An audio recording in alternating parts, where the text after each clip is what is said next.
and hello. Today, Remember the 400's Atlanta chapter is coming to you with 4 different segments where we discuss issues of race and how Remember the 400 is being used as a forum to heal the racial divide. We wanted to get input from all, so we'll be highlighting 4 different perspectives: youth, men, women, and all, in no particular order. We hope that you enjoy and are able to garner more knowledge about how Remember the 400 is coming together to discuss and open up more critical dialogue within our communities. Let's cut to the first segment. In this segment, youth will be discussing their experiences with racism in society. Hey guys, today the Atlanta chapter youth representatives are out here getting petition signs, but before we start, we just wanted to have a discussion about the current racial divide that's happening globally, and we want to invite you to join us. So my first question to you all is, do you believe there's a racial divide here in America, and why? Well, I do believe that there is a racial divide in America, because I think that there's always been one since 1619 when the first African slaves were brought over into this country. And I think that racial divide has just always been there. And although that there's been laws passed, it's still like, that's not going to change over just a few laws in a few hundred years. That's something that needs to be addressed, and it takes more time to heal from that. And I think that racial divide is still here to this day. And it's just, if we don't address it, it's just going to grow and get worse. I just think that now it's not as, when we don't see it as much. I think that it's a bit more hidden, a bit more in the background. I agree. There's this famous quote that not a quote, it was a tweet that I saw, and it was talking about how slavery wasn't abolished, it was reformed. And I feel like if you educate yourself and really try to learn, you'll see that there's a divide everywhere. I know, being an environmental science major, we talk about vulnerable communities to climate change, who are most likely to have famines, who are the economic wealth gap, And when you look at that, there's a racial divide in almost every sector. We see the prison system, everywhere we look, it's there. You just have to be educated about it, but also just aware. And I really agree with you. People think that because we're under this, desegregated society, and I have a Black friend, that this racial divide doesn't exist, but Black people are disproportionately affected, and I think that's such a great point. 400 years of this isn't going to change over 20 minutes or having a Black president, Right. So I think that's a good point. It's interesting how you brought up that quote, because just looking at the sports industry, the NFL, the NBA, those huge corporations, we have a lot of Black athletes who are working their hardest to get the most money out of this, and we have white owners, and it's so hard to own a team for if you're Black. It's a whole money game. So it's a new form of slavery. So it's just funny how you brought that up. Yeah, I was actually watching something last night. It's a Netflix episode, and it was just talking about breaking down the racial wealth gap, which I mentioned before. And I never really thought of this, even though I should have. It's just the idea of wealth brings more wealth. So I think Jay-Z talks about it in a song, and I can't remember, but he's like, I bought this famous painting, it had 4 million on it, and 10 years later it was 8 million. Right. Wealth builds. And so from slavery, white people were able to build wealth, and that wealth has continued to flourish, and we worked for nothing. So that racial divide is definitely there, and I think we even see it going to school and experiencing life. Do you guys have any experiences just in school where you've seen that divide? Well, personally, I don't think I've seen that divide in any a huge way at my school, but there are small things that you see going on, like how maybe the Black kids are not in all the advanced classes. When I'm one of the few Black males who are placed in advanced classes, and there's not a lot of other Black males. A lot of them aren't in that class, and some of them can be in that class, because I've seen some really smart dudes, but they're just not either in it or they don't care for it. And I think that's a lot due to the education system and just entertainment and media, of how it some of it's kind of targeted towards Black males to say that it's okay to not be smart. It's okay to sit where you are. Don't try to go and reach for those goals. Absolutely. So I think that kind of separates it. And Beyonce's Black is King came out last night, and I was watching the beginning of it. And in the beginning, there's this quote, just to paraphrase, it was like, I knew I had the capabilities, but I didn't know how to navigate that. And I feel like that speaks so much to our experiences as Black people. Like, we know we have the talent, we know we have the abilities, but we don't have people in our network, in our family, right, to push us or to show us the way. And a lot of us had to navigate that by ourselves. And so there's this gap, there's this trying to catch up, which is why I think racial equity is so important. And that's something to say that relates to that quote, kind of like, being a Black person, owning a Black-owned business. It's hard just to own a business as a Black person. Yeah. And like just not knowing how to navigate, because a lot of Black people, we have talent, we don't wait for nobody. We're always on the go. We want to progress. We're progressive people.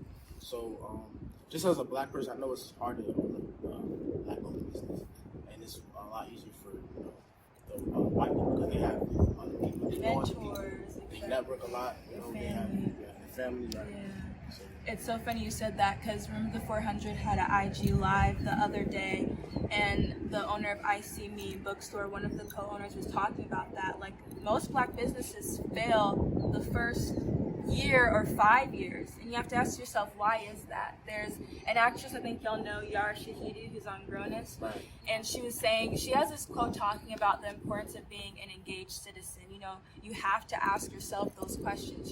Why is it that Black businesses are failing? Why is it that I'm not making as much money? Why is it that my community is affected in this way? And when you take the time to put on that self-initiated learning, you really start to discover so much more and dig into the complexities of systematic racism. Right. And jumping off of systematic racism, I feel like oftentimes people think racism is limited to just being outwardly like, you're this, like thinking negatively of Black people, but it goes so much deeper than that. And I just want to kind of go step by step. How have you again experienced it in your school? Like, do you think of moments where you've experienced that systematic racism or racial bias? Yes, there was a time where someone said the N-word at my lunch table, and my friends had to correct her and tell her that wasn't okay. But it all starts from like what you learn at home. Absolutely. And how you gain that information and think it's okay to just come and say it. Yes, that's so true. Especially how nowadays it's kind of, you see a lot of Black people just throwing the word around kind of naturally, and that's just kind of sort of how society has made it to where it seems normal, so that other people think, okay, well, they're just using it normal, why can't I? So I think that's another part of it too. Yeah, I guess it is normalized in the way that people think it's sort of this trend, and I think it goes back to just how Black culture has influenced society so much, and it's so weird to think that people would even want to use that word, like knowing the history of it, knowing what was said with that word. Like, as a white person, to take that step, like I would never call someone like, I think Tessie Coates talks about it in this seminar, and he was just like, it's almost the equivalent of saying like white trash if you were to reclaim that word. Like, I would never do that in a certain circumstance. And so for people to say the N-word that was used to kill our forefathers, etc., is just unacceptable for me personally, but I don't know about you guys. Well, personally, I haven't experienced, someone calling me that, but I've kind of just seen that, like seen that from a distance, like secondhand, from one of my friends, and it's like, they're too comfortable saying the word, and it's like they hear it in the music, they see it everywhere else, and it's like they just want to be like us. That's how I see it. So, yeah, I think it's the divide, but it's also like envy at the same. I don't know. It's like envy at the same time that I see. But yeah.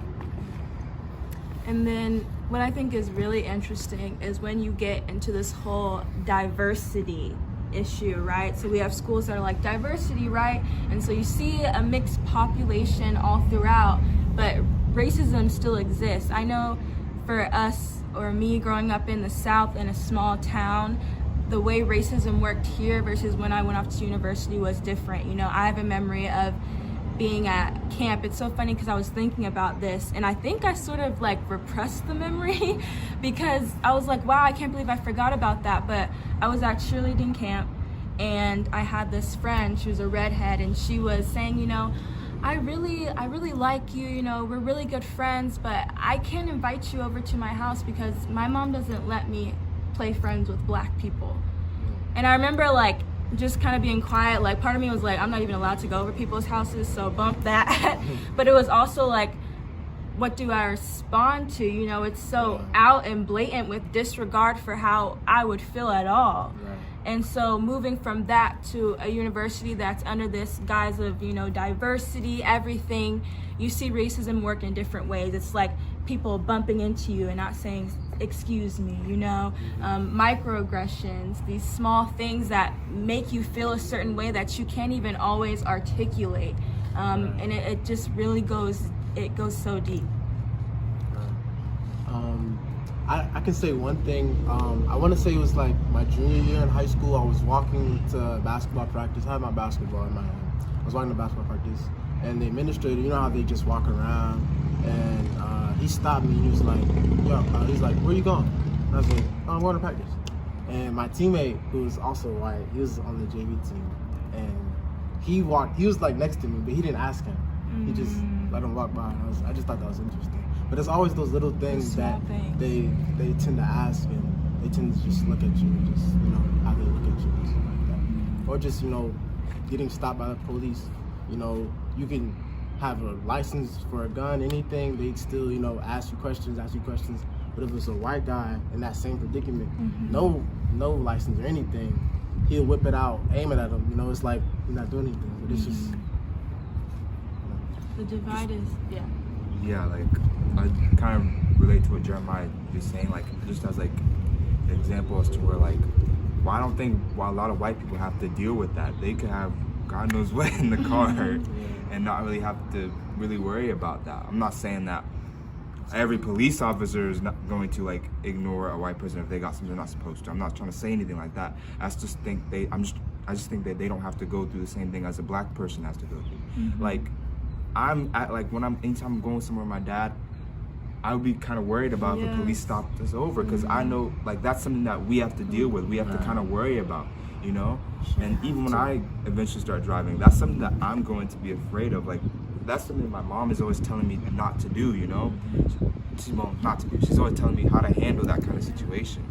And I just think that, for me, that's also scary, and I just don't think we shouldn't have to deal with that. And I remember when I was a lot younger, I used to play Nerf guns with one of my friends, and my mom said he had one of these, like, kind of like realistic toy looking ones, and my mom told me not to play with that one because she was worried that a police officer might mistake it for a real gun and shoot me. And it was also like during the Trayvon Martin thing. I also couldn't, like, she also didn't want me wearing no dark hoodies and, like, stuff like that, you know? You could really just hear how worried she was for me. And seeing my mom like that, it kind of made me feel some type of way, because I don't want my mom to have to worry for me about that and be scared about every time when I leave the house. It's like this paranoia that happens, right? I completely relate, because, like, they don't have to live with that. Like, I know when I'm at school and I have a book bag and I go into a store like CVS real quick, I'm, like, conscious, like, okay, how am I dressed? Make sure your hands are out flat, you know, because a book bag makes you look suspicious even though it's a college campus, you know, or even just in different industries. I remember trying out for acting roles, right?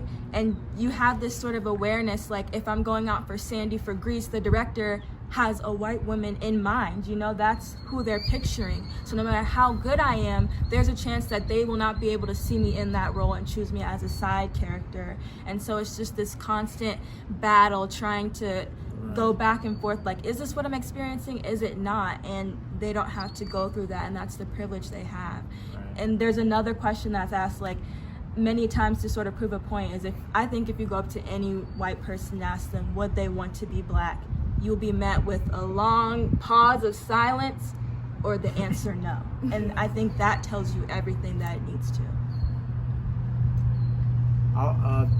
To kind of land me back on what you said about, you know, coming into a store with a book bag on. I remember, you know, me just walking into like, you know, a CVS, you know, with a hoodie on. You gotta. I remember my mom always would tell me like, you know, take off your hoodie when you're walking, because they're always gonna you know, prejudge you, you know. So that's just something that, you know, we have to live with, we have to worry about and stuff like that. So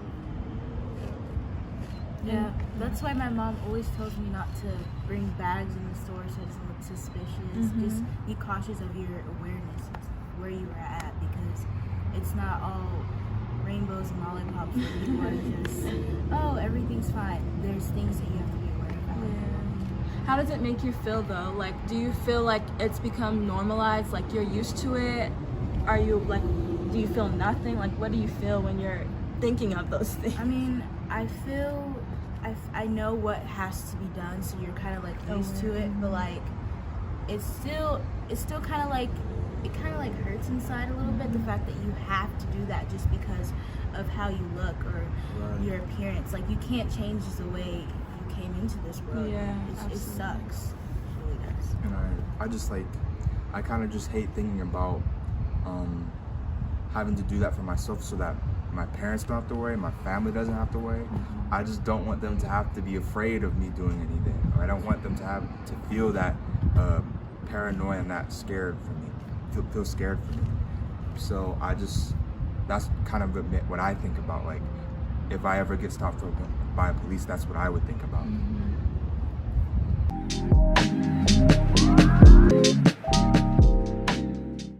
So the next question I have for you guys is, how do you believe we should heal the racial divide? I know this is a big one. Sorry. I think that we should educate ourselves, because even like my story that I brought up back a few minutes ago, we had to educate her so she understands it's not okay to just go walking around saying the N-word like it's just a word, like it has a meaning to it, and she has to educate herself and put that in her head to know that it's not okay. do you mean like letting her know who our forefathers are, or, you know, where that name came from? Yes, educating them. I think that's a good point. Deborah, I love you just like, period, you know? But I completely agree. I think a lot of it is rooted in ignorance. We're not taught about our history, like you both were saying. And so people don't know. They think, oh, the N-word's in a song, so I can say it like this, and they don't know the history that comes with that. And I think there's a responsibility for both people that aren't Black and people that are to educate ourselves on our history going back 400 years. Remember the 400. So yeah, it's really about eradicating that ignorance. I also think it's important that we have to acknowledge that white privilege is a thing. I think that white people need to acknowledge that, but not even just that. Like, you can't just say white privilege is a thing and then go on about your day. Yes. You have to take the action, necessary action to do something. So I think that's like the first step, and that's only a small portion of what needs to be done. I think that from that point, that's when we start getting into more of the education. You have to take the time to educate about the history, about the past. And I think that Black people need to focus on education a lot, because we have to know who we are. Because we have Black men today just sagging their pants, not even understanding the meaning behind it. And I feel like if we can educate ourselves and understand that who we are and our past, even beyond 400 years, I think we can learn so much and even make ourselves even better. Because I think that we have this especially Black men, we have this mentality to be thugs and gangsters as if that's supposed to be cool. But like, who was I know I don't want to be a thug or a gangster. And I just think it's something that is pushed in the media, it's pushed in society. And I think that it's something that needs to be addressed and that needs to be stopped so that we can educate them in the correct way. Yeah, I think that's important. But I also think, I just wonder, just to sort of question, I don't know if Black men necessarily want to be thugs and gangsters. I feel like I definitely agree that that culture, right, surrounding it and how to dress and how to act is an influence, but we also have to think about why gangs started too and the history behind that. But I completely agree with you as far as educating yourself and the idea that, again, white privilege has to go beyond just recognizing it, but reversing it. Like, there's an ignorance that's attached to it, and it's a really selfless act. It's a really selfless act, because this country was built, like, if you're building a country, right, you want it to benefit you. If you're creating a system, you want it to benefit you. And like I like to say, like, the founding fathers of this nation were white men that had slaves, that raped slaves, that had mixed children that they sold and tortured. They were the ones that created this country. And so thinking about who their audience was when they were writing that document, of course there's been amendments, like they're going to create a system to benefit themselves. So part of it is people that aren't black taking that time to be selfless and advocate for people other than themselves. And it really comes down to morals and values and what's inside. Totally. I also think the school system could help more with that level, because a lot of times when you're going over American history, you only learn the basic, like you may learn a few things related to black history, but it's only the basics, like Martin Luther King and maybe a few slavery activists here and there. But most of the time you're hearing about people like George Washington or Franklin Roosevelt, and they're always all these stories about how great these people are. But like, what I want to know is, okay, how did they treat other black people? What was their policies on that? And I'm not just trying to be that guy, but it's true. I mean, like, this country was built off the backs of slaves. So just, I feel like the school system needs to acknowledge more. There's more African American heroes who have contributed to this country other than Martin Luther King and Malcolm X. They don't show that history. And I think just getting, white people to like recognize that, it'll like kind of relieve a burden on this country, the community as a whole, because that divide it's tampering with progress when it comes to black people, because the whole country even because like you said, we built this country up, right? So we did that on our own, not against our wills, against our wills, but we did that on our own, forcibly, so just imagine, they're actually giving us that giving us the recognition of doing that, giving us that credit. And just jumping on what both of you are saying, like, what impact does that have on your self-image to constantly see people that look like you oppressed? Like, what does that do to constantly see yourself only represented as a slave, as fighting against civil rights, which is great too, but like, what is it like to constantly see images of yourself being oppressed? Like, what is that going to do to you? And again, with the education system, I think that's so important, because like, those are the founding principles of your learning and how you think, and so much of it is based off of myth. Like, how many times it's just now being like woke, you have those teachers that are a little bit more aware of Christopher Columbus discovering America when there are people already here. We hear it over and over again. Like, when things like that and so much more are taught, it's a myth, it's not true. And the point of education should be to get rid of ignorance. And so again, it's just another example of how far it goes, but also our solution is presented in it. So I think that's a really good point. And then jumping back to something you said too, Levi, about self-knowledge is really key. And I don't know about you guys, but I feel like when I was younger, like, you always hear like, knowing yourself is important, so you know it's important, but I never really understood how it could benefit you, right? Like, I think a lot of times you're like, well, this black person is successful, so, and they didn't really know their history, so what does it mean, right? And I think a really important thing to break down is to take it on a personal level. Like, why is it important to know yourself as a person? When you know yourself, you know your weaknesses, so you can work on them to grow. And even if you're excelling in something, you can use your strengths to get further in life. And I believe that we truly need to take that and use it to implement a solution, is learning about our past history, because then we can know what has worked for our people and what hasn't. I think it's just a really important factor. I think it's also put in the things we watch on TV or see on social media.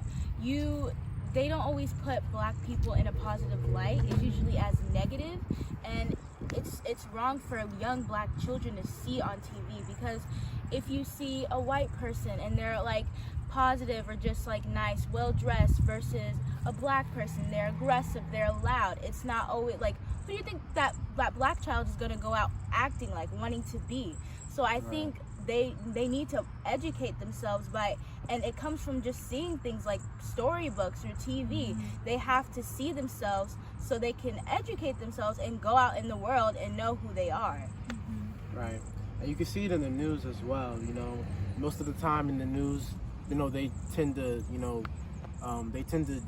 they tend to, you know, post, you know, black people getting in prison, you know, black people, oh, it was a shooting, it was a robbery last night, you know, but there's never, you know, positive stories in, you know, the media, you know, on social media, you know, so, you know, they don't put us in a positive light enough. And I think, you know, there needs to be a change in that, so yeah. Because there's definitely positive stories with black people at the center of them. I just don't feel like they're clearly just not being told. Right. What do you feel the media plays sort of, I know you guys have talked about how it perpetuates certain things, but what about the media just in general? Like, we know the media has an agenda. How do you feel like you should navigate that? Like, you still want to stay up to date with things, but there's only one side of the story being portrayed. Right. I think, personally, I think if I'm ever watching some source of media or news, I don't always take things at like face value, you know? I kind of apply my own 2 cents or what I know or what I've learned from maybe reading books or getting other outside sources, you know? You don't just go with that flow, you know? Like, an example be like, if there's a shootout out of school, you just don't blame the kid. You kind of think about, why did the kid resort to such an intense situation? Like, what made him want to do that? You know what I mean? You don't just take it at face value or believe everything you say is 100% true. Or, you know, do your own research, you know, research for yourself, because, you know, when you see these stories, you know, you don't just prejudge, and, you know, you see what's going on at home with, you know, with the child that you said, you know, absolutely, there's a shooting, or, you know, just always, you know, just look at it, you know, research yourself. I also think that you can make your own TV shows, make your own cartoons to show black people in themselves. Like, take ownership, take lead, take initiative. So you're educating people as well. So if you don't see yourself on TV, like my dad always says, if you don't see yourself on TV, make your own cartoon, make your own TV show to show black kids that they're beautiful and amazing. I agree. Just sort of jumping off of what you were saying about there's always more to the story. I'm also just thinking about what's going on currently and how police brutality has occurred. What is your ideas about the prison system and the solutions for that, how that plays into that? Because there are a lot of buzzwords going on about defunding, etc. Well, I think the prison system is also kind of tied to the justice system. And just like trying to navigate that, I think, is a lot more complex to really figure out because of how deeply rooted it is. Right. But I think that, I mean, like, we're the people. So I think that if we can come together and just truly address this problem, the entire people, black or white, whatever your color is, if you can just come together as one to work together towards a goal, I think it can be changed. You know what I mean? But it takes a lot of work and it takes a lot of commitment that needs to be done to change things like that. Because clearly there's a lot of black people in prison who were accused of either small crimes or no crime at all. Right. And those problems need to be addressed, but they're not being addressed. And I think that's what we need to speak out as American citizens, you know? Because if this is a nation or country that is made to help support the people, then we should take advantage of that and test that limit. You know what I mean? I think that's a really good point, but I also think we as a people need to make sure that we're focused in our solutions. I know we've been talking about some of the victims of police brutality, and there's a push, you know, to get the officers in jail, right? Which I absolutely believe in. Justice needs to be served. But what happens after they go to jail? What happens afterwards? The same stuff can still occur because the system hasn't been reformed. It hasn't been changed. It hasn't been changed at all. And so I think another part of the solution is like really thinking through what is going to happen as far as the actions. I know in environmental science we talk about resilience thinking, and it works a little differently because the idea is to make sure that the system doesn't change, but you're able to be sort of adaptable to it. But the idea is you need to know the system in and out before you make changes, because every action that you do is going to impact something else. And so we need to make sure that when we're looking at solutions, we're understanding the domino effect, what's going to happen, and how effective is it going to be as far as being beneficial to us.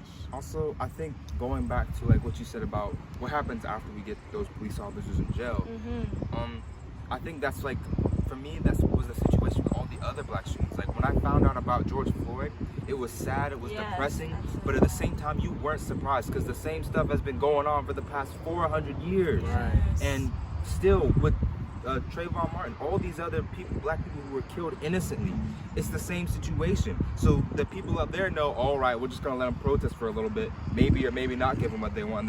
Everything's going back to normal. We gotta show them that we aren't gonna give up even after this. We're going to work to make sure that this is the last time a black person is shot over this silly stuff, over stuff that's something unimportant, something that shouldn't have happened. We have to work to make sure this is the last time and that it cannot happen again. Because if you give up after that, they're just gonna go back to doing the same thing. They've done it in the past. That's why it's not a surprise to me. So I think as black people, we can't let this movement die. You gotta keep pushing until you get somewhere. Similar to how Martin Luther King was. When they got the right to sit at the back of the bus, that didn't end the movement. Yeah. They were still going on. Well, sorry, I said back of the bus, I meant sit in the front of the bus.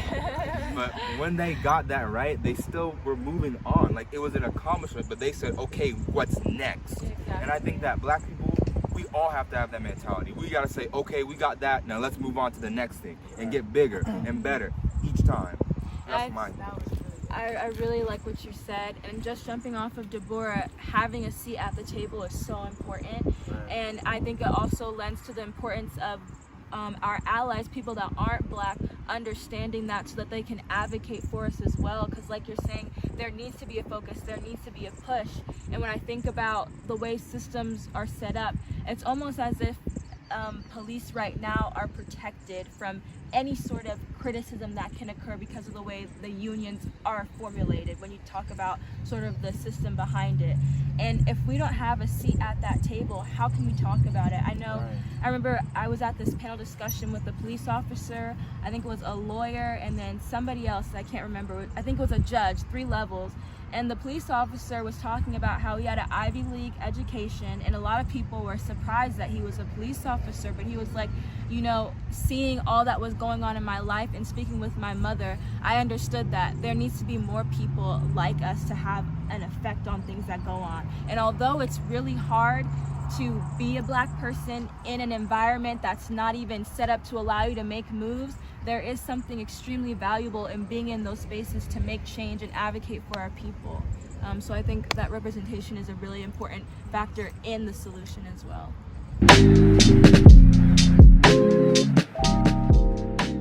Next segment, a group of men will be sitting down to discuss topics related to police brutality and growing up as a black man in today's society. My name is Jeremiah, and we all remember the 400. And we are having a conversation amongst the fellas. And I want to start off with a question. How did it feel when you saw George Floyd get killed by the police? I think that for me personally, it was very sad and disheartening to see that, because it was just, I guess it kind of reminded me of all the other past times where we see innocent black people killed for little things, and it kind of reminds you of like going way back to the 1960s when stuff like that happened all the time. And it was just sad to see that now that same stuff is occurring. And to me, it kind of made you feel a bit upset that it was still going on and hurt on the inside. And also made me worried if that happened to me and how my family would feel. And so I just think that it was really hurting for me. And it also kind of made me want to do something about that, though. It kind of made me want to be more a part of Remember the 400 too, because I want to put a stop to that. Well, yeah, for me, it was, very, heartbreaking for me, just to see how, blatant it was, how disrespectful it was, how unnecessary it was to see him kneel on his neck, Well, I think of, first of all, great question. For me, I think I cried.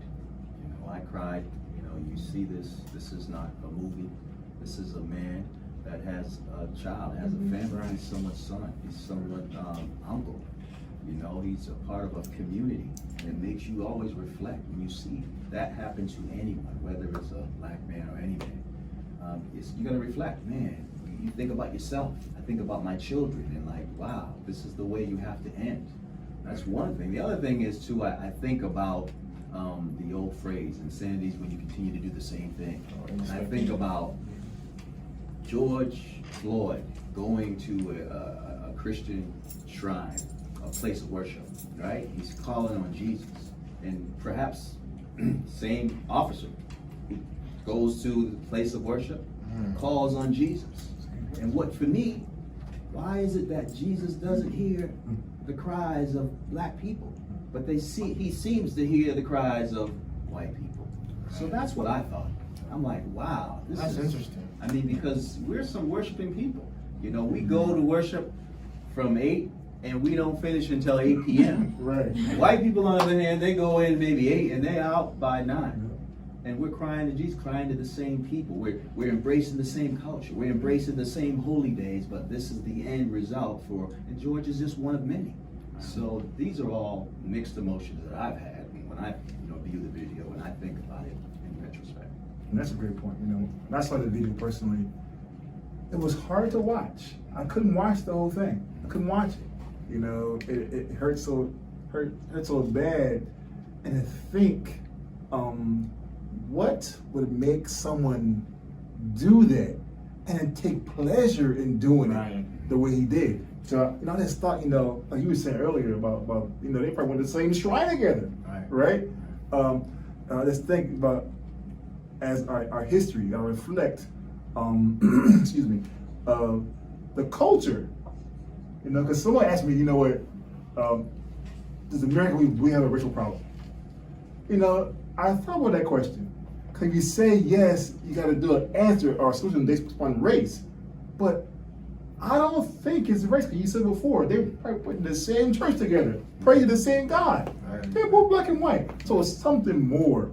I just think, we think in history, let's go back to history, it was a culture or ideology that was there, that the role was to oppress and then create this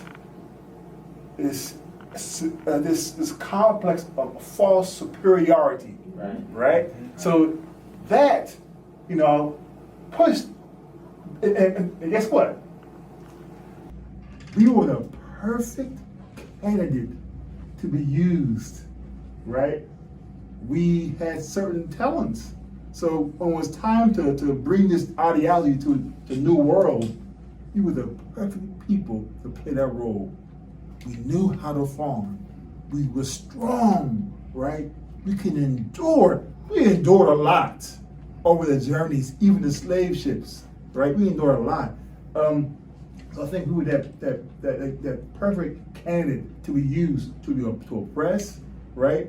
And unfortunately, we lost our identity. What we're saying, remember, because we forgot who we are, right? So and it's sad that sometimes black folks, we're always so willing to point the finger, right, to white men this, but yet we don't see ourselves, how we play in the role, how we lay down and not only after they oppressed us, what they do, we went and served their culture. You say, oh, we did their culture. Why would you do the same thing that the oppressors did to you? Why would you worship their gods or the Christmas, whatever it is? Why would you do that? I don't understand that. You made a good point as far as, we forgot who we were, and I think it's important to know who we are. And I just wanted to ask a question, put a question out there, as a black male, how important is it to know where we came from, to know who we are, Well, because we forgot, we were stripped of that, Well, for me personally, back in middle school, I was in a lot of like advanced placement, advanced classes, and I was like one of the only black males in those advanced classes. And I think what you said is like a lot of black males today, it's kind of like they kind of don't really acknowledge who they are, who they were, or they don't really see themselves in such a positive light. And I think, as I said earlier, it's because we don't get enough. I don't feel like we're being taught enough stories about that. Like, if you really want to know more about Black history, you can't just rely on your teacher to teach that to you. You actually got to go and take the steps to go and look for it. And not everybody's gonna necessarily want to do that. It's a shame. And I feel like I really think education has one of the most biggest parts to being free. I'm not trying to sound too generic, but really it is. It's a lot. It's a lot. So where do you go? So where do you go then? The teacher's not doing it. Where do you go? Where does it start? I think that's where, for me, I think that's where Remember the 400 comes in. Right. I think we are out here trying to help educate the people, because just even me, everything I know has come from the people I surround myself with, from being a part of Remember the 400. That's how I've learned about myself and my history. And I think that is how people are going to learn. You gotta come to this movement, you know what I mean? Right. You have to come and be willing to learn, you know? And I also think goes back to respecting your elders, because the elders are going to have the stories, you know? And here we are talking with our elders, and I think that's one thing that we have to do as well. We got to respect our elders, and we have to learn from our elders so that we can take their mistakes and do better, so that we don't make those mistakes. It's a challenge, because I think the leadership, youth, and the elders was a struggle, right? Disconnect. A struggle, right? So then you have, because sometimes the elders, we grow old and we can't lead, but the youth have the energy. Right. So we got to work together. The elders have the advice and the experience. You have the energy to go out there and do. That's what we have to do. We work together. That's what's so important about this organization. We bring back the true stories of our people. The true stories. We have the youth bring up. We empower the youth to teach. What we've done. It's been 400 years. Atrocities have been done to our people over 400 years, and we're bringing that to light. And we've done so many things positive, in a positive light. While we were stripped in chains, beaten, we've done so many great things. So yeah. Yeah, I think too, Remember the 400 is so important. Not just in terms of teaching others about our past, but teaching ourselves about our past.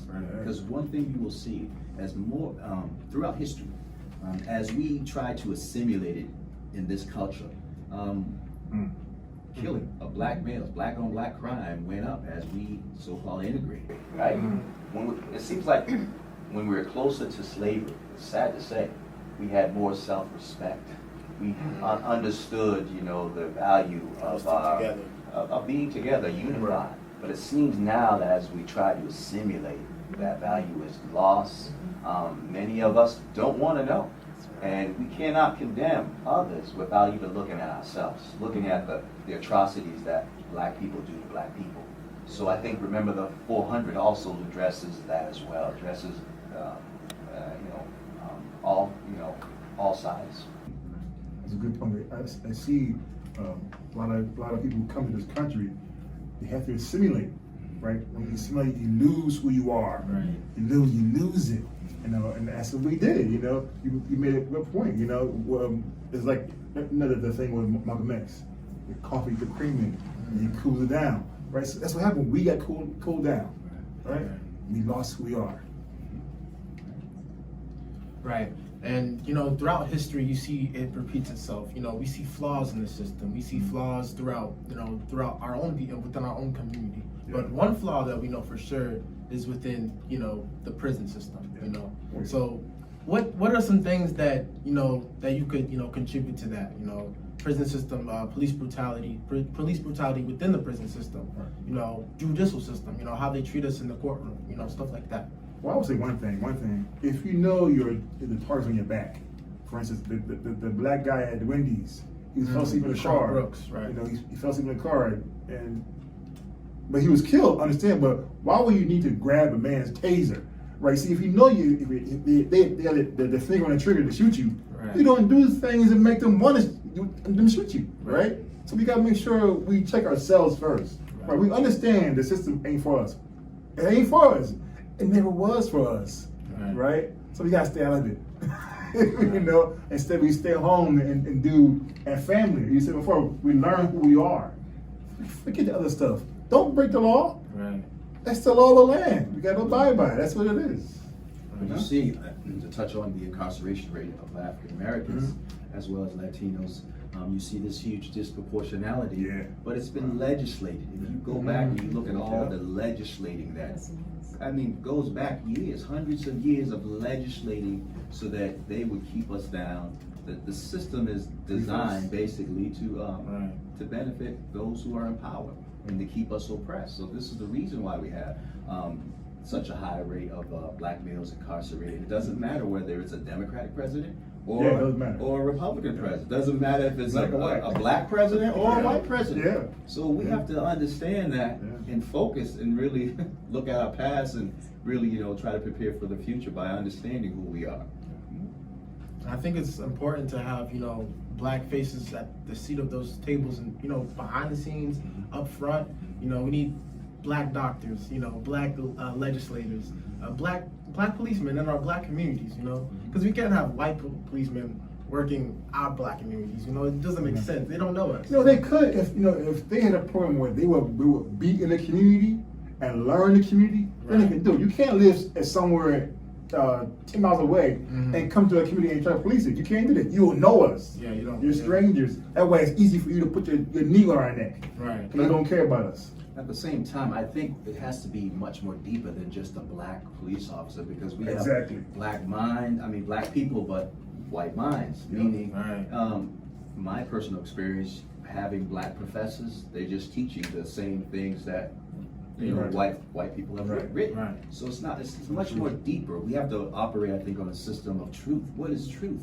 We really have to look at that. Good one. And again, I hate to come back to this, That's but heavy. we have to come back to this idea that we are a nation within a nation. And that's how we have to take it from. We're a nation within a nation, so what does that entail? We have to start from that position, I believe. So different. So there is a division, We're unfortunately. different. Yeah, Absolutely. So For 400 years, we've been taken into their justice system, and it's Right. failed. For 400 years, look at the healthcare, look at the education, look at the economics. Any aspect of society, it hasn't worked for 400 years because those who are in power do not have our best interests. Right. So Great we have to points. look at it now. Hey, we have a nation within a nation. We have to move forward. What does that entail? How are we going to handle this? How Right. can we progress? Understanding that there's two different nations within a that's a nation. great point. They benefit. We don't benefit. Right. So why would we go to them, Right. ask for help? They wouldn't help us. Right. So Those are all very, very good points. That was a very good discussion, you guys. Thank you. Thank you. Thank you. In this next segment, a group of women will be sitting down to discuss issues of colorism and hair within the community. Welcome back. Today we're here to capture a woman's perspective on issues of race. We are so thankful to the founder, Shadrach Porter of Remember the 400, for providing us with this forum to discuss issues of race and provide solutions to the racial divide. One aspect of the racial divide we want to make sure that we don't miss is how it has affected the Black community within itself. Today we're here to discuss interesting topics and learn more about each other as far as racial issues here in our society. My first question that I would like to pose to the group is, how has your experience with colorism been? Oh, it's been like, I have a few stories. Like, it's been like kind of like hard to like be like a dark skinned girl in the world, because everyone's always going on and on about light skinned girls and how pretty they are. There was one experience I had with one of my friends, like, and she was like, I need to get tan, I need to get darker this summer. And this girl at our table, she was like, no, you don't want to get darker, because like my dad's really dark and like he's dark and you don't want to get as dark as him. And I was like, and she was like, no offense, Deborah. I was just like, it's just little things like that, like you see it, and it's in the things that you learn from school or at home. So yeah. And like with me, since I'm lighter, a lot of people think I agree with them, so they come and talk to me like, oh, that dark skin girl's ugly, and I'm just like, no, she's not. Yeah. So like people see me as someone they can talk to about certain things because I'm lighter. And It's so interesting because I was actually listening to this girl, I don't know if you know Sophia Richie. She's Lionel Richie's daughter, but she's mixed and she's white passing, and she was talking about she experiences similar experience to what you were saying, like because people assume that she's white, they feel more open to sort of degrading other Black women, and Or so showing who they really are. yeah, it's so true. And so it puts, I think, light-skinned mixed women in an awkward position, right, to defend themselves and their people, but also It's good. I mean, it's a great point, because number one, for you, Shayla, like, how do you navigate? Do you feel like you have the tools to navigate through that That's situation? Because I think that's why this dialogue is important, to give people the tools to navigate and combat those negative, that's so true. things that happen. Like, even with Deborah, of course, that doesn't make you feel good if a person is your friend is talking about your complexion. You can't change who you are. So how do you counteract that so it's not damaging to your self-esteem? And I think that's where Remember the 400 comes in, to give people those tools to counteract those negative aspects that we all have to deal with because of racism. I so agree, because even being in Remember the 400, I find myself wanting to learn more, because when I was younger in middle school, when those times would happen, I feel like you know it's wrong, but you don't always know what to say. You feel like you need some backup, some more research. All you have is your own experience, and sometimes you feel that that's not enough. So I totally agree with what you're saying. And you don't want to become too emotional in the situation, because it's a beautiful opportunity to educate and to help people to understand, this is what I'm feeling, this is how it is. It's interesting with what you said, Deborah, because I can remember, growing up, how my parents, because I was a dark-skinned little girl, my mother, she went beyond to make sure that I was right. And my family, they really, really kind of overdid it. Because they knew what you would be facing. Exactly. They kind of overdid it. So I always felt beautiful, But when I went out into the world, little boys were mean. They would pull my hair and stuff. But it's interesting because later on, they were like, but you were so clean and you were beautiful and, you were just a sweet little girl. You were so nice to everybody. With that too, it's kind of interesting because the guys that were interested in me were not the dark-skinned little boys. They were the light-skinned boys. You know what I'm saying? Wow. And they always said, I like your skin tone beside mine. I like the way it looks. It's so weird how so many things are embedded, subconsciously, in all of us. You know what I mean? And it stems back to that slavery, because the whole situation with race happened then in this country. It's just yesterday. You know what I'm saying? Because prior to that, there was no such thing as race. There's a human race. It's so true. And it was funny because I was doing a paper for an African American Studies class a few years ago, and I was able to delve deeper into sort of that, I guess you could say, like, bias, like why do we perceive people with lighter skin as something that needs to be more protected than maybe darker skin, or even for men themselves, like thought of as like thugs, or women more promiscuous because they have darker skin. And it was this idea of like cult of true womanhood. I'm sure we've all heard of it in class, but I never understood that it really only applied to white women. I didn't know that when I was in high school learning about it. And when you have these morals or values of like purity, innocence, all of this is the white female, and they don't even see black women during that time as female.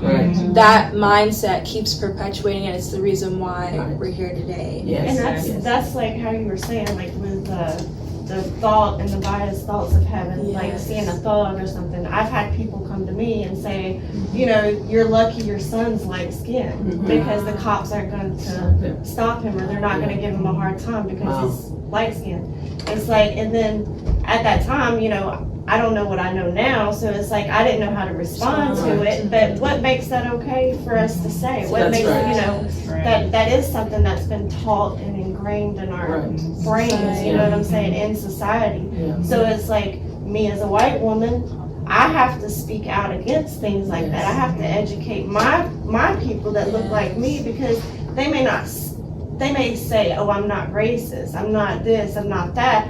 But for you to have that mentality, it's just like you would report child abuse. You know what I'm saying? You would report if somebody was doing something wrong to your child. So for you to say that, you're indoctrinating that and perpetuating that racism that's in our society. But you also see it with, our own people. That's right. And I just remember this when I was pregnant. It is. And I gave birth to my first daughter. She's a very light complected little girl.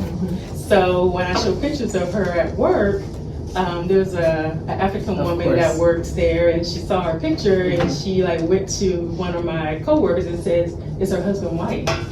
Because she was so light, and from her culture, a woman of color having a light skinned baby, well, you only, that only happens if you are with somebody who's white.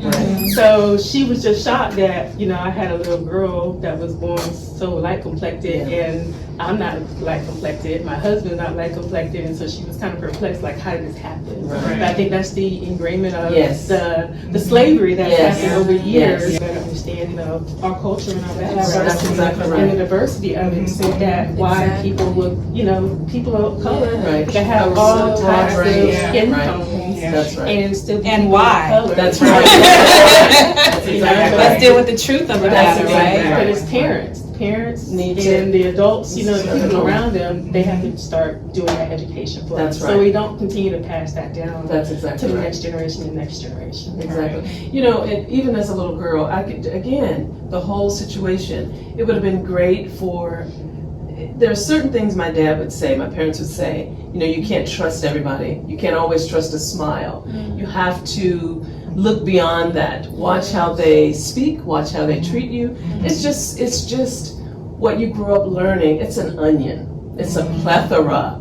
Or just slavery in general. Trying to educate you. The seeds that were planted from that has brought forth a legacy of such negativity that, only through dialogue that you can really uncover, like you said, the onions and the layers of it, right? Because when you really look at it, okay, well, what if your daughter's father was white? Is that an issue? Right. You know what I'm saying? Yeah. Like, accept people for who they are and what they are and what they can contribute That's and how right. they are as a person. You know what I'm saying? That Right. should be what's important That's exactly instead right. of what the complexion of Right. their skin is, right? Right. So there's Beauty just is not just the skin. right. But there's so many levels, like you said, to slavery and the impact of it and the effects of it psychologically, that haven't been addressed, That's for right. us as Black people Right. and for white people, That's right. because I always say to do that kind of torture against a people, what is inside you that will allow you to That's do right. that? Something Exactly is really right. messed up that That's will allow right. you to do the things that they have done to Black people. Right. And for us to be able to survive Yes. is incredible. Yes, it is. To still get up and have a smile on your face is incredible. Right. But we still haven't dealt with the hurt. That's exactly right. And our children have to face it at school when they talk just about colorism. That's just one aspect of it. Right. But thank God for the Remember the 400. Because of that, we can have these discussions, this dialogue, and share with other people, because it's here, but we want to take this conversation outside. Because we have to educate humanity. You know what I'm saying? It all started back in the beginning. You know what I'm saying?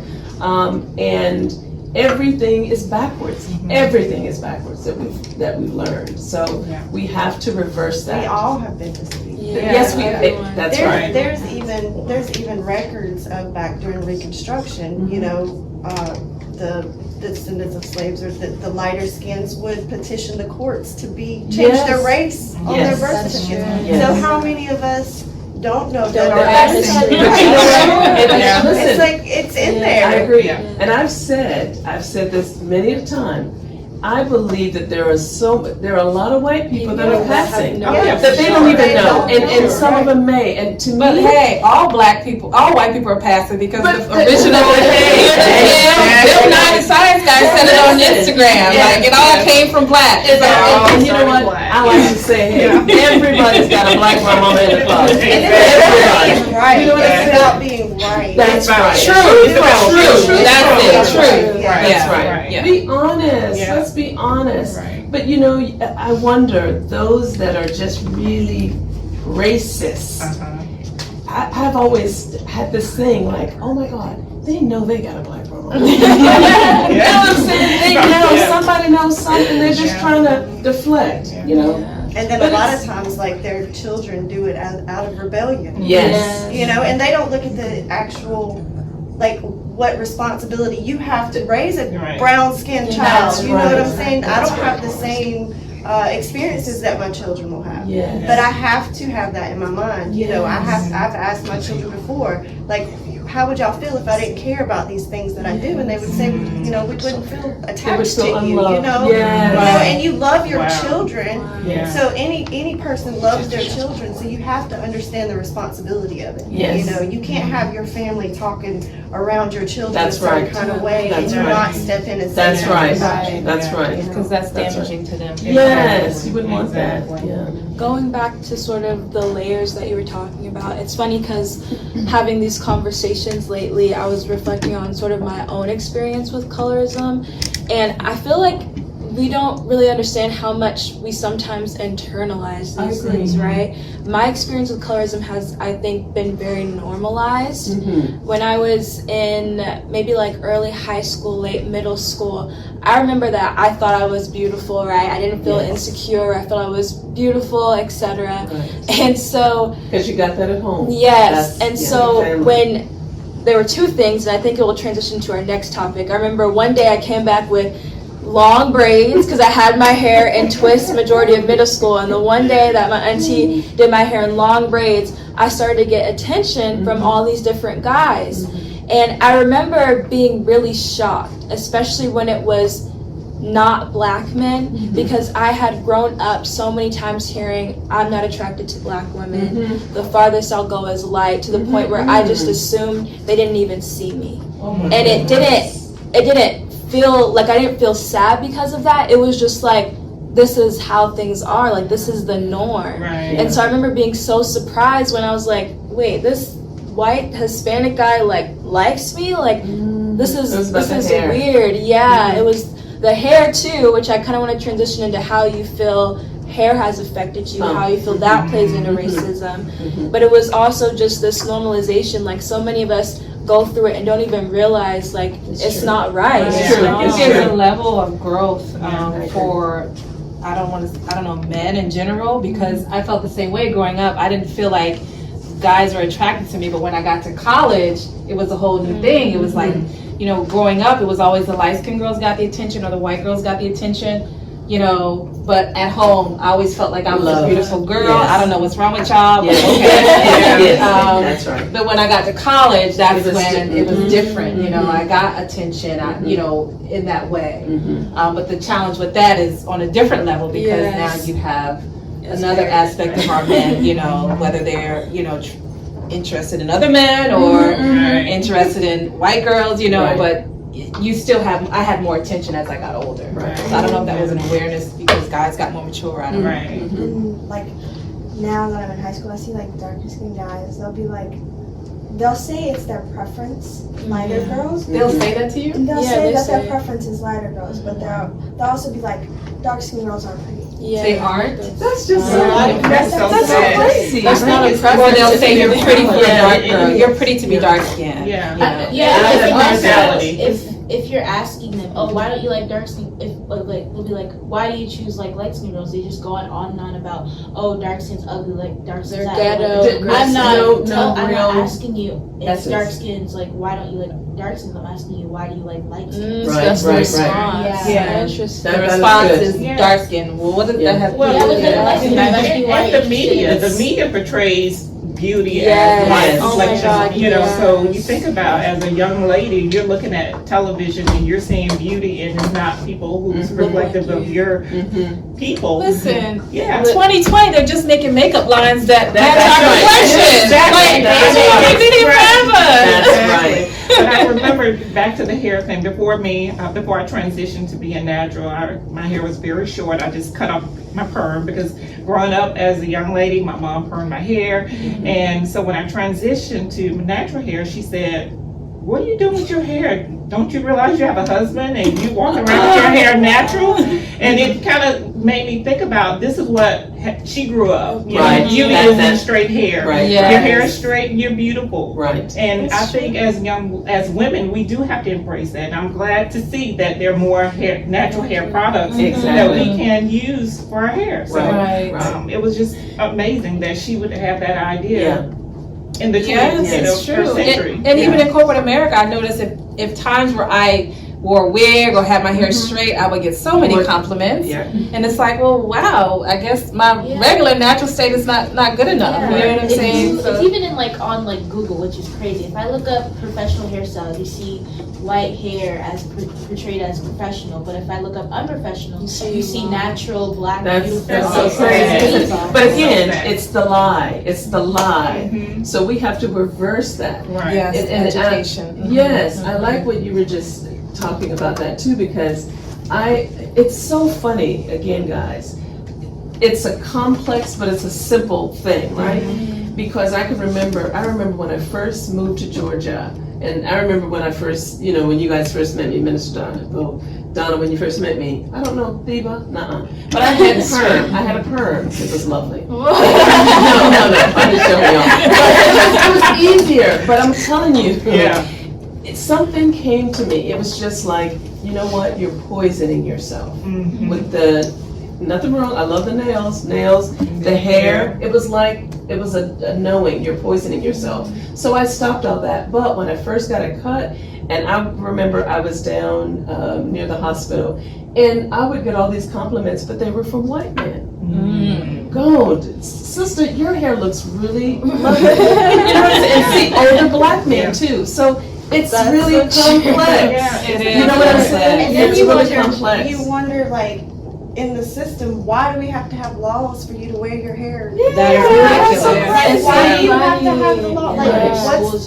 To be who you are. Exactly. That is your right. That is what you were born with. with. Why do I have to tell you? Yeah. Why But do they have to vote for you to? Isn't it interesting wear though, something? of all the people on the planet, why do we That's have oppression. to always be the Fight for ones? everything. Why? Fight my hair. Yeah. We have to ask ourselves those questions. isn't- Why? Yes, You know? there is a For reason something just why. as simple as being who you are, and Exactly. natural hair to come. Why there has to be a law to Yeah, say? And that's that's the system. Like, if you go Yes. back in history, that is a Yes. system that Systemic is right. It's a oppression. system. Yes. Yes. And let me And tell so- you, people are intimidated. If I wore my hair in an afro, it That's- is intimidating. It is, Right. it is, really it is, it is. Even though it's empowering Yes, to it me, is. to others, they look at that as intimidating. Yeah. For me to be my true True self. self. Exactly. And walk proudly with that. Right. That's sad, isn't it? It's very But I think it goes back to you. It was so funny because I was doing a mood board for this like photo shoot that my school has for a Black publication. I remember one of them. There was a picture of a woman with her head wrap, and I was like, "Oh, that's gorgeous. That's beautiful, right?" Yeah. And I remember I showed it to my mom, and she was like, "Oh, that reminds me of I can't pronounce it, but it's like Tignon. Tignon, It's Laws. Tignon. Yeah. Laws." And I was like, Louisiana. what? Oh, yes, In passing, I just yes. went back, and then I remember Beautiful. the feedback that came back that was like, no, like this reminds you of that law came up again. And then I researched, and it was like, It's beautiful. it was at one point slave women had to cover their That's hair right. That's right. because I guess the styles were too intricate. Yes, but like, they got the attention. Yes, Right. yes, They like got the Angel was saying, attention. it goes back. It's a deep history is. of like policing our hair, Yes. and even the discussion we're having now. The way you wear your hair attracts certain attention yes, too. it does. It Positive does. or Yes, negative. That's right. exactly. And going back to the Tignon laws and Tignon, I don't know if I'm saying it correctly. The interesting thing is, and as we are as a people, we can celebrate our survival so much, right? yes. Because even in that law, when the women were forced by law to cover their beautiful They hair, were- they I did just wonderful realized raps, exactly. you know, that were still beautiful, Yes, and and so got the more attention. attention. That's So right. it's like that's how It's we are as a persistence, people. yeah. It's But that, amazing. see, and it's beautiful because if we can just be our natural, true God Everyone will self, benefit. That's right. Everyone will. That's right. You know. Yeah. Definitely when I I was love it. younger, I was insecure with my hair. Like there's like a time where I've it always was like loved your hair. I love our when hair. I was love it. younger, I used to like go to school. Like it was in kindergarten. I remember I came in to school with a puff, like a puff. I Just a love puff. it. I came in, everyone was like, "Oh my gosh, look at Deborah's hair," laughing at it, and I just remember feeling so awful. And I asked if I could go to the nurse, and I just remember crying, and then I had to go home because they were laughing at my puff, like a regular hairstyle that I'm uncomfortable with. But you never told me that story. I never did. 'Cause I was like, See, you know what I'm saying? Yeah. To me, she should have felt Yes. to be. That's why it's so deep, right? Yeah. Because our children are hurt Yeah. by racism, and they don't even have the strength to come to people that can support and help them. They keep it in, right? Because they But think if that's the way it's supposed Right. to be. exactly, Right. but if she brought that to me, I can Mama help would her. have went. Hey, she was I- on the yeah. My mama gonna end it. But when we, as adults, when we Yes. see young girls, when with their I dad, always- I see it's the beautiful. you know, and Yes. their hair is I do beautiful. too. And there's Exactly. one young lady at the school I work in, at a middle school, and she wears her hair out just natural. And when I see her, I'm like, oh, your Girl, hair I love is it. beautiful because I want her to It feels be Yes. free. that is Yes. our responsibility. In her I agree. natural I hair. agree. So We I have to think support and each we other. have to I agree. support each other. I agree. Even other young ladies, letting them know, hey, your hair is beautiful. Yeah, your skin is beautiful, your color is beautiful. That's every right. range, right? Yes. To see. I do the same thing. Beautifulness in your natural skin. I agree. Black women. Yes. Women. To Women tell in the other. general, to help our children and younger generation to embrace your hair. Yes. Your natural color, your hair, your lips. Yes. Yes. I grew up with, I didn't have good hair. That's what I was always told. So I didn't embrace my hair as a child. So I had to learn to embrace my hair as I got older because I was like, this is how I was born. This is God's hair.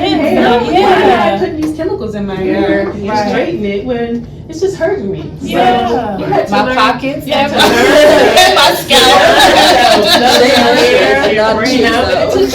it was growth. Right. It's growth for yourself. Process. I want to try to help my children to embrace and love their hair. Yes. Natural how they are. That's right. Not think about wanting to, have their hair straightened and put me back. I don't want them to go through that. Right. Or when someone says something, they can counteract it and say something to shut it down. Instead and feel empowered to do that. Because now today you rocking your afro. Yes. So that's your growth. I just want to be like, I have so much love for this generation here of women that are raising and supporting, because you see this transition where my grandmother or your moms didn't have that knowledge to be able to do your hair, but you took that on, and now we're seeing this sort of natural hair movement that's starting to educate ourselves. And I do believe it started with your generation sort of seeing this, understanding those experiences and sharing it with the youth as well. And it's allowed us to embrace, feel more comfortable. It's interesting that you said, and I will let you go, but it just sparked me a thought, because now when you walk, maybe when I first came to Atlanta, maybe 20 years ago, when you walk in a grocery store, all black women usually had perm hair. Now you see most people with natural hair. However, I do know back in the 60s, I wasn't born yet, but there was a movement for natural hair. I'm wondering what transpired to reverse that. You know what I'm saying? So that we don't repeat that again. You know what I'm saying? Now we need to push forward. I think the economics of it won't allow, because there's $1 billion industry around our hair, natural even now, right? So that might help solidify going forward. But I'm hoping it's just an internal normalcy that we as black women have to be comfortable with our natural hair, and it's not a trend. That's my hope. I know for me it's not going to change. A lot of women that go natural, they said, they are now saying, oh, why didn't I do this sooner? It's like it's so free. So you're not held to this bondage of, oh, I can't go out, can't go swimming, can't get my hair wet. You're free. I feel so free when I cut off my relaxer. I did too. Like, wait. And even now, I want to cut it like even more. I want to shave, and I want to just no hair. We've transitioned from one phase to another, so it's almost like we can't go back. I think it's time to take it. The now freedom and everything is there. It's like it's time to take it. We must not go back. I agree, and I wonder if it goes to intentions, because I was thinking about this the other day, just like being an environmental science major, we talk about climate change, right? And there's this thing where we talk about, like, if you look at the facts, there are certain things that are happening in the world, in the environment, but it's become a thing where if you believe in climate change, you're like this part of the political side and this part. And I remember seeing something similar about the 60s and 70s, like wearing your hair out, it was like politicized, like it represented what your stance was politically. And so I wonder if maybe because that movement happened during that time, that's why it was able to revert back, whereas this movement seems to be more about this is the way I was made. But and when you were just mentioning, and because of integration, right?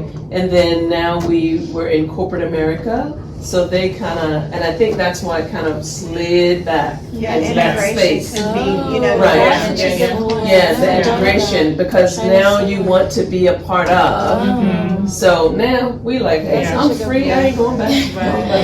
You know what I'm saying? You know, we know now. Right, So, and there's some employers that will not allow you to wear your hair naturally. Yeah. You know? really? Yeah, Even well, now? I'm just saying, I've heard several people Oh, 'cause that okay. report that if you wear your hair a certain, you know, in this, It's Right. like the culture of the yeah, the yeah, company so culture. it depends on, if Yeah, it's yeah, not yeah. like braided or Oh, whatever, okay. you know what I mean? Right. Like, if you just wanna wear your hair just out. Right. Uh-huh. I mean, of course, you wouldn't just wear it wild, but some companies may not allow It's you true to do because that. when I've interviewed for companies, the first thing I do is I take a you- landscape of the room.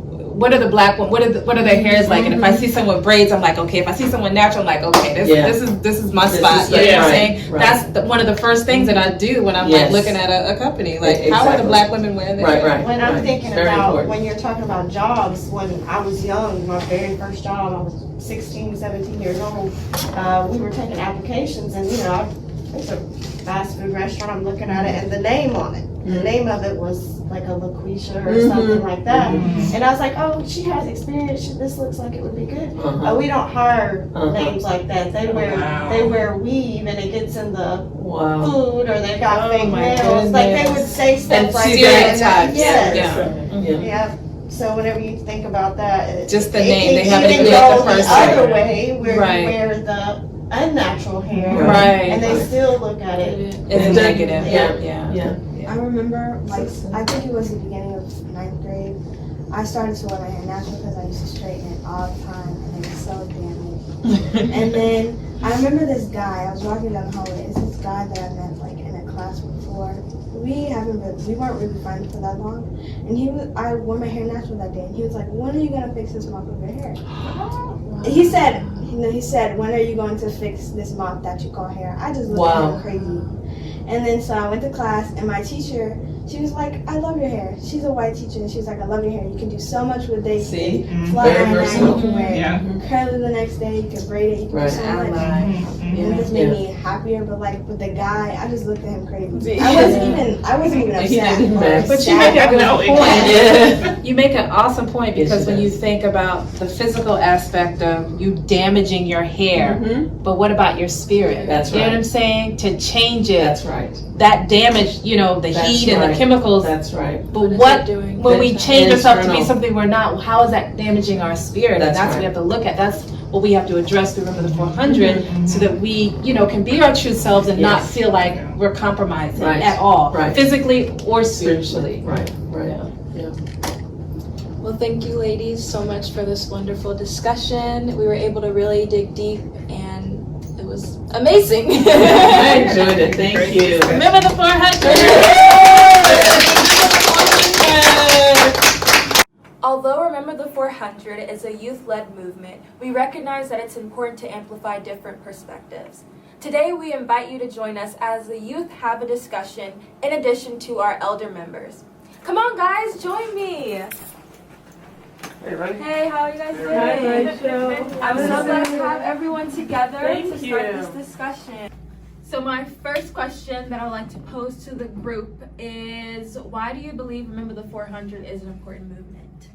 Well, I think it's important to know our past, know what our forefathers have done in the past, know where we came from, because that gives us, the ultimate confidence to, continue as a young black man here, knowing my history, knowing what my people have done, we were businessmen, we were musicians, entrepreneurs, we are progressive people, and I think it's wonderful and important to know that, know our history. So yeah.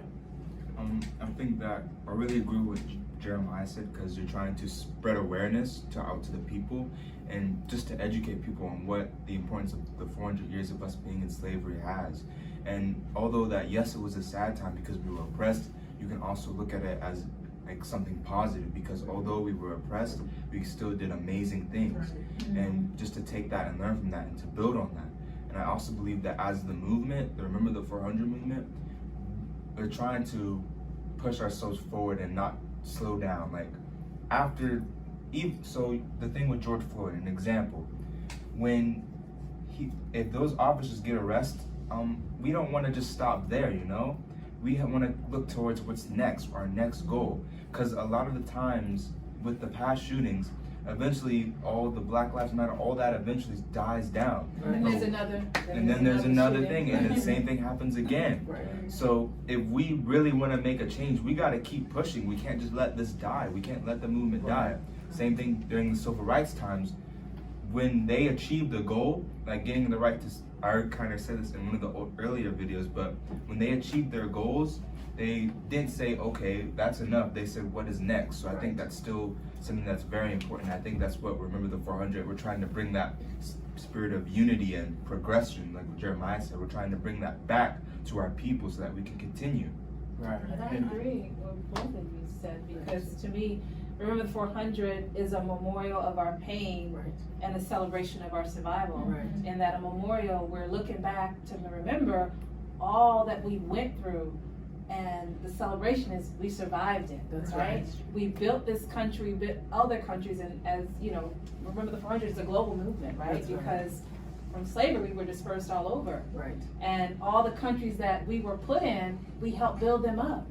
And the narrative is not completely shared with everybody. We know it, you know, but some of even our young people that look like me don't even know it, right? So how much more value would you feel if you knew that you built this United States of America with your hands tied behind your back?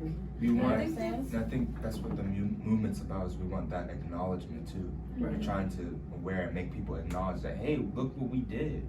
And what I like about this is, you know, we use the youth. You know, the youth are at the forefront. You know, and you know our young people. You know, we have the fire in our hearts. We don't stop for nobody. You know, and we're very progressive. And you know, and that's what I like about this movement, this organization. And it's all over the world. You know, we got young people in the UK, young people in Canada, young people all over the country. You know, so yeah. One thing I like about Remember the 400 is that you think about, you have to remember to reflect, right, of the past. So then you can move forward, right? So it's like, you know, you think about all the things that we have accomplished within the 400 years while we were in bondage. And just think about, you know, what could we have done? What can we do now? Well, we're in freedom, right? I think about when you think about Remember the 400, there are so many inventors and entrepreneurs, like Jeremiah said, you know, and it's like we're only learning about 4. Martin Luther King, Harriet Tubman, I think, and who else? The Peanut. George Washington. Yes. Sorry, I was bad. Frederick Douglass. So it's just like, we have so many more. So it's like, you know, I didn't know that when we created the digital phone, I didn't know that we ever did that. I did not know that a Black man did that.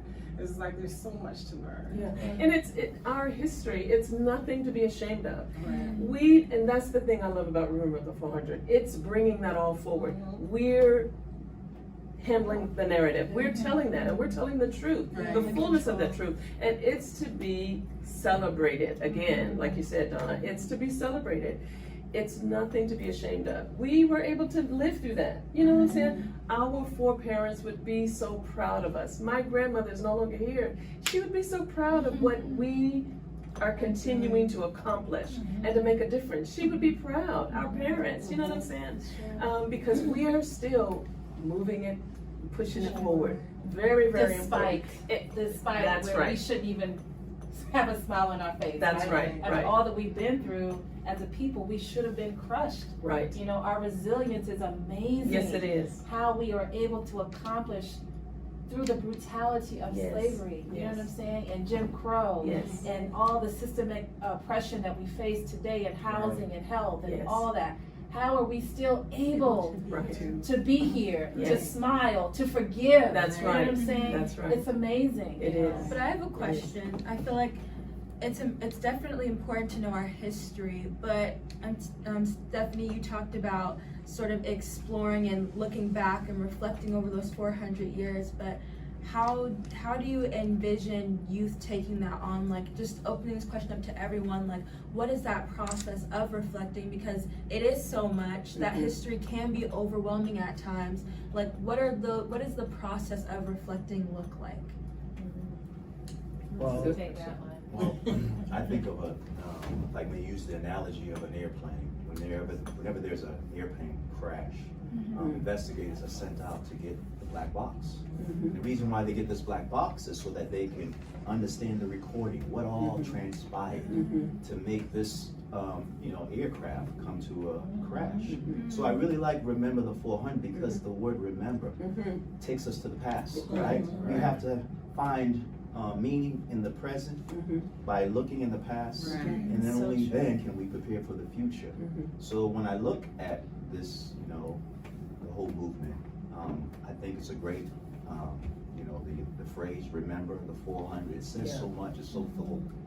Yeah. And when I think about it, also, it's not just. We didn't start. Our history did not start when our foreparents were brought here in 1619 in the belly of ships. It didn't, right? So we need to be able to, yes, acknowledge, celebrate, right? Because this is a miracle we made it through. Really, it is. And hey, it tells you we're the creme de la creme to have made it through. Really, we are. But to look, who were we before we were brought here?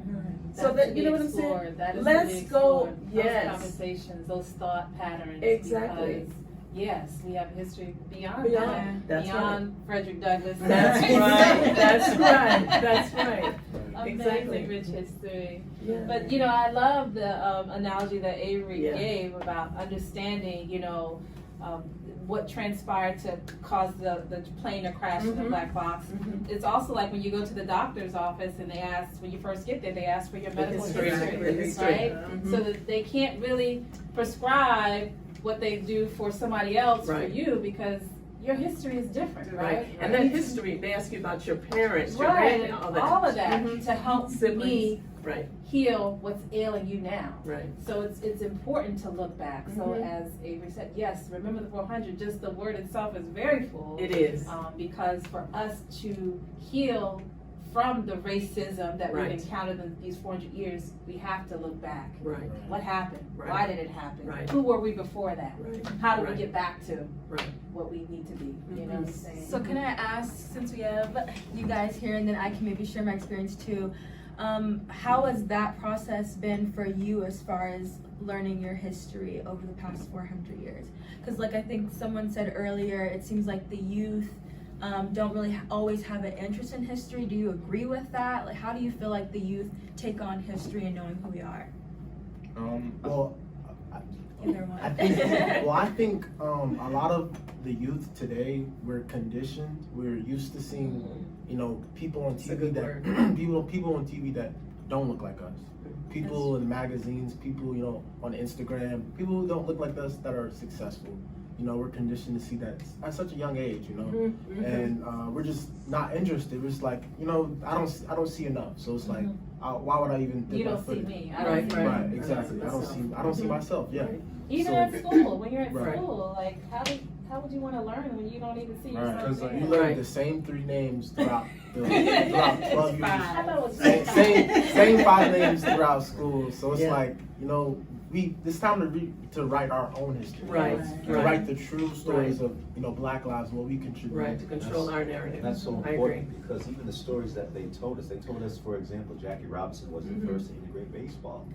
He was not the first. Wasn't. There was a man by the name of Fleetwood Walker. Fleetwood Walker was the first to integrate. 60-something years. Moses Fleetwood Walker. 60 years before Jackie Robinson. So the stories are not even accurate. Right. This is very important. That's right. When you look at all people and all cultures, they take charge of telling their story. Their narrative. That's right.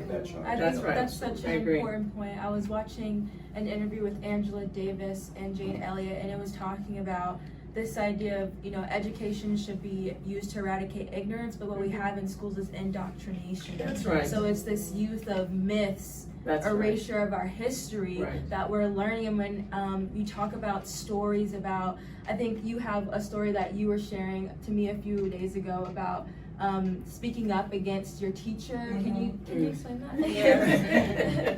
We was in history class, and I think I was like maybe in 6th or 7th grade, and we were talking about the 5 people that we talked about in history, and we were talking about slavery. And the teacher was saying how the slaves were wanting to be slaves.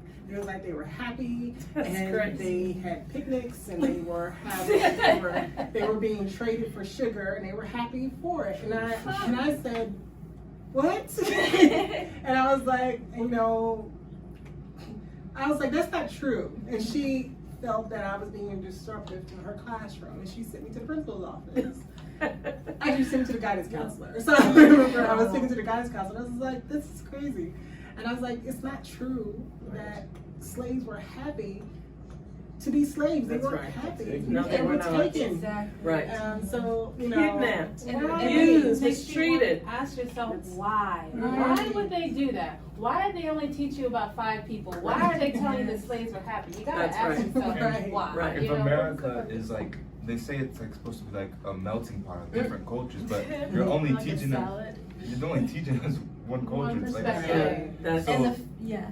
there's a bunch of people who build this country, whether black, white, Asian, no matter what race or color they are. There's a bunch of people who have made big contributions to this country, but you don't even hear about them. And like her story shows, you're punished for thinking outside of the box. Like our education system is like, these are the ideals and you can't That's move right. outside of that. So Right. how are we conditioned? Right. conditioned? Exactly. So how are we supposed to navigate that? How are we supposed to find the truth if that's what's being taught at a young age? You know, they say the first 7 years are the most formative, and that's what we were saying, that's what we're fed. Right. And I think that's so important. It goes hand in hand with our freedom, knowing Yes. knowing ourselves, Yes. knowing that our youth is researching for our forefathers, our history, knowing the real history, knowing the real contribution. So that's interesting because, again, I feel like there's a disinterest among youth, not so much you guys, but I think overall perspective of course the youth that are pushing this movement around 400, they understand the importance of knowing who they are in history. Right. But I do feel like, there is a lack of interest in understanding that history because of the conditioning in school, because they don't see themselves there.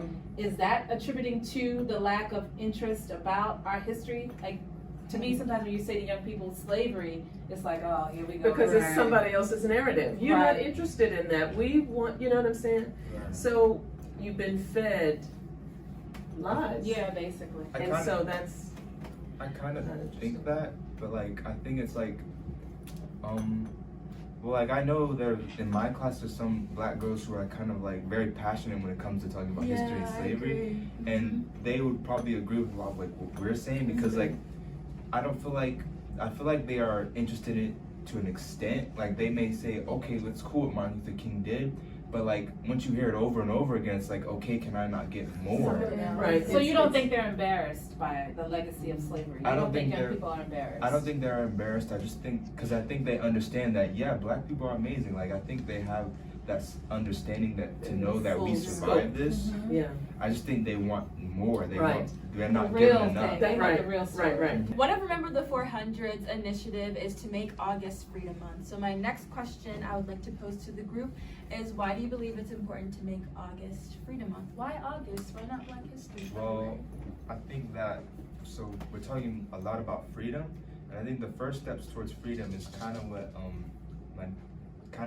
you said a little bit earlier. We're talking about educating ourselves and controlling our own education. We also got to control like, what do we want? You know what I'm saying? That's right. We can't let someone just say, okay, well, February is going to be your freedom month, the shortest month of the year. The coldest. We should be able, yes, and the coldest. We should be able to say what we want, and we want to be our freedom month is August.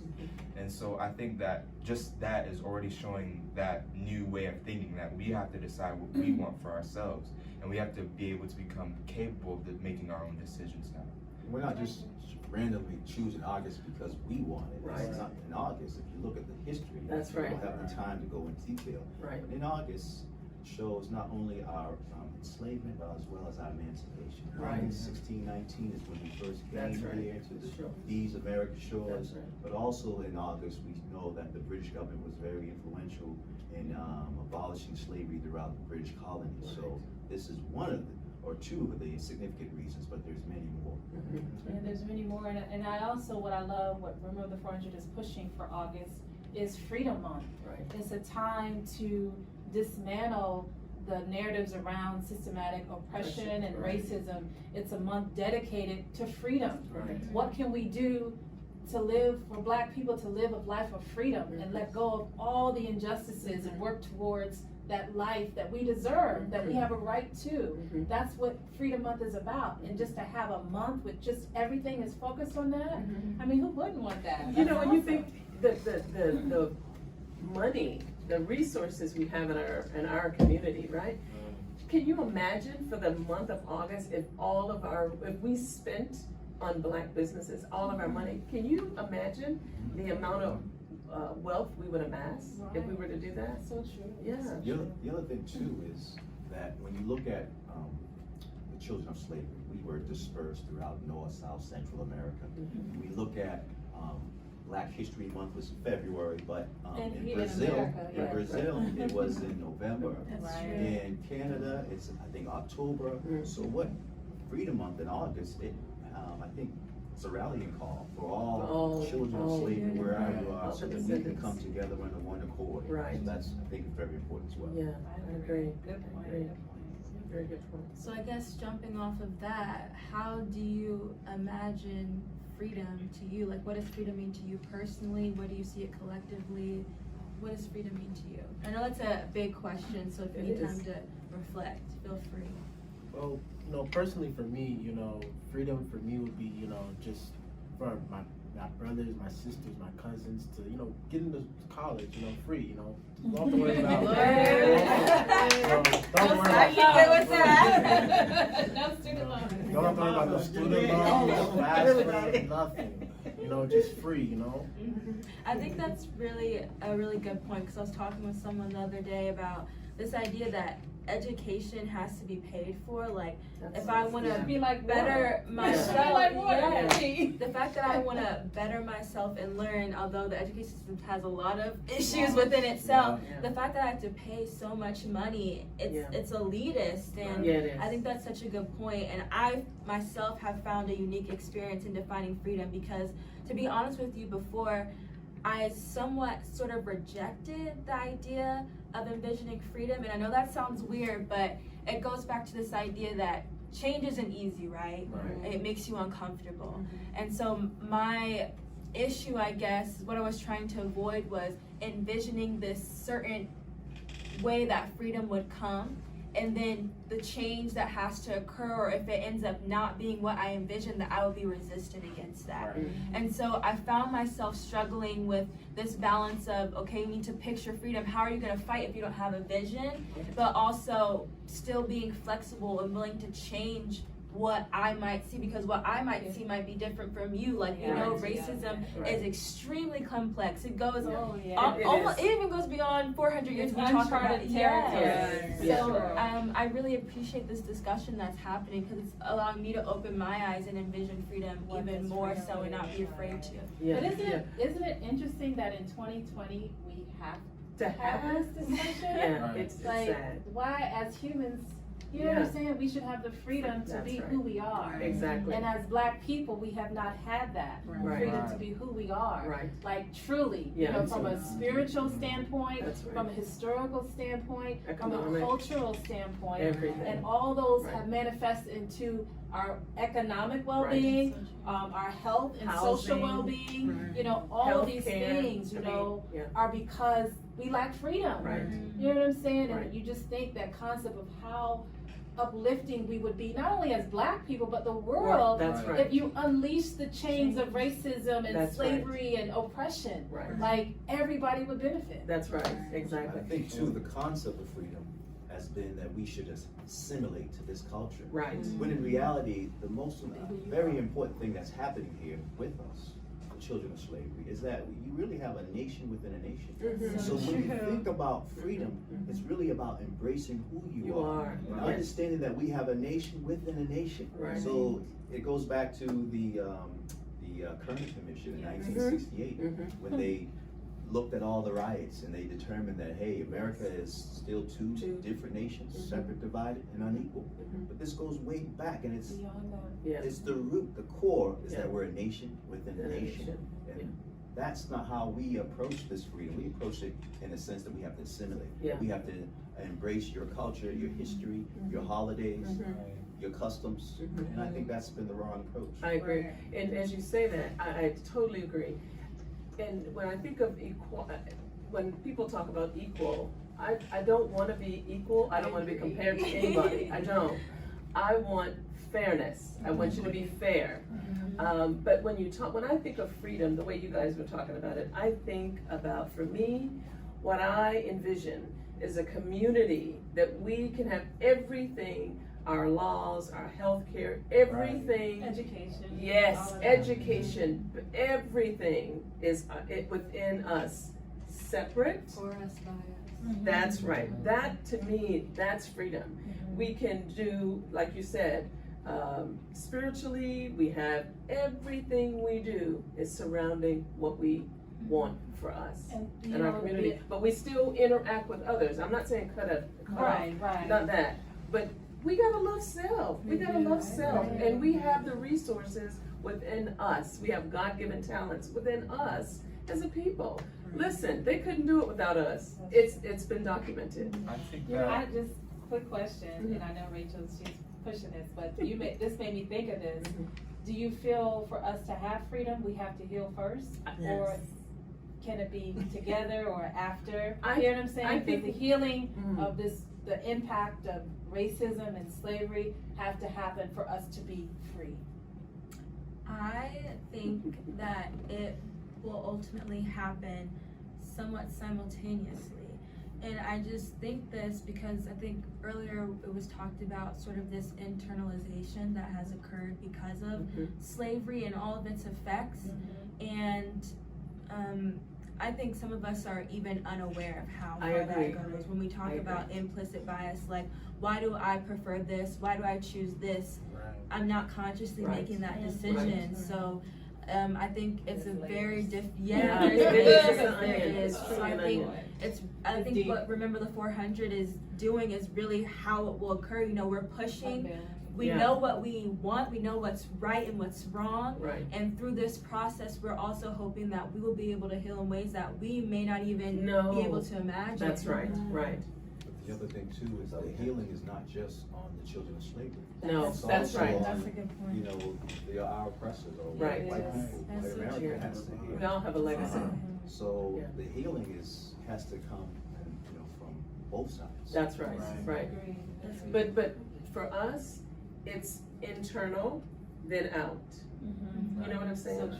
Yeah, because I can't, if I don't love me, I can't love somebody else. So it has to happen. And you can't love you until you know who That's you are. right. That's right. Exactly. So inside, and then, you know, have that open hand to love somebody else. I think my vision of freedom, I think it would be kind of like the ability to kind of obtain your wants and your dreams and like do kind of whatever you want to do in your life with your future. Like personally, I want to make my own comic stories, my own TVs, all that kind of stuff. And I want to be able to do without having to be rejected maybe on how I look or act. In order, So what you're producing, the content. I want to be able to continue to be myself and control what I'm doing. I don't want to have someone else control my content and tell me what to put in my story. You control that narrative. Reclaiming our narrative. Yes, very important. This has been a really great discussion. Thank you guys. You're welcome. This is fun. Thank you all for joining us. We hope you enjoyed those discussions. Please don't forget to follow us on all our socials, Instagram, Twitter, Facebook, and YouTube at Remember the 400, and visit our website, www.rememberthe400.com, to learn more about our August 23rd event and so much more. Goodbye.